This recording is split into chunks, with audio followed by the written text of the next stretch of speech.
m'avez demandé une vidéo sur la coupe de griffes, et bien la voilà. Nous allons d'abord et surtout parler du chat, mais vous verrez ensuite comment procéder avec le chien ou le lapin.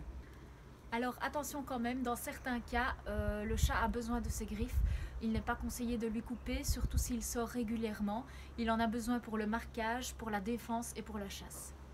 Je tiens à rappeler que l'ablation des griffes est une pratique totalement interdite en Belgique et dans de nombreux autres pays d'ailleurs. C'est un acte qui consiste à enlever la griffe du chat ainsi que la dernière phalange pour éviter qu'elle ne repousse. Mais voilà, même si c'est fait sous anesthésie et correctement par un vétérinaire, ça reste un acte carrément barbare qui va handicaper votre chat dans la vie de tous les jours. Le chat possède des griffes dites rétractiles.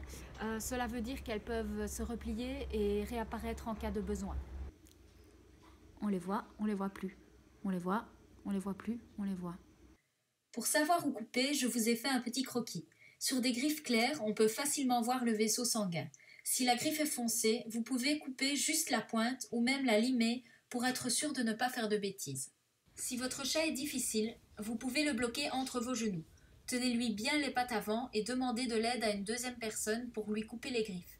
Attention quand même à votre visage, le chat a d'autres défenses que ses pattes.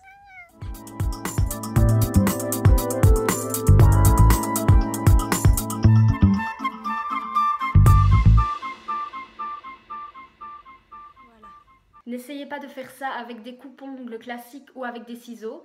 Vous risquez de blesser l'animal ou de dédoubler la griffe. Il existe en animalerie pour 5-6 € plus ou moins selon la marque des coupes-griffes conçus spécialement pour les animaux. Donc voilà, vous avez celui-ci avec la petite sécurité. Vous avez plusieurs modèles. Il existe des plus petits pour les chats, pour les petits chiens, les rongeurs, les oiseaux, etc. Et vous avez des plus grands modèles pour les grands chiens. Ils sauront couper net la griffe sans la dédoubler. Ils sont très faciles d'utilisation et je vais vous montrer ça. Je me suis rendue chez mon amie Catherine qui possède un élevage de sphinx. Comme ce sont des chats d'intérieur, il est important de leur épointer les griffes régulièrement.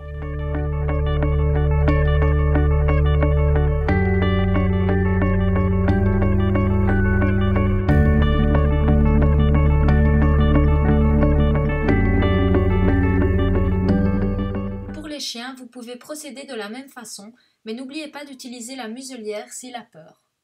Pour les lapins, le plus facile reste de les emballer dans une couverture pour les rassurer. Vous pouvez éventuellement les mettre sur le dos. Ici, sur les griffes de Musty, vous pouvez facilement voir le vaisseau sanguin.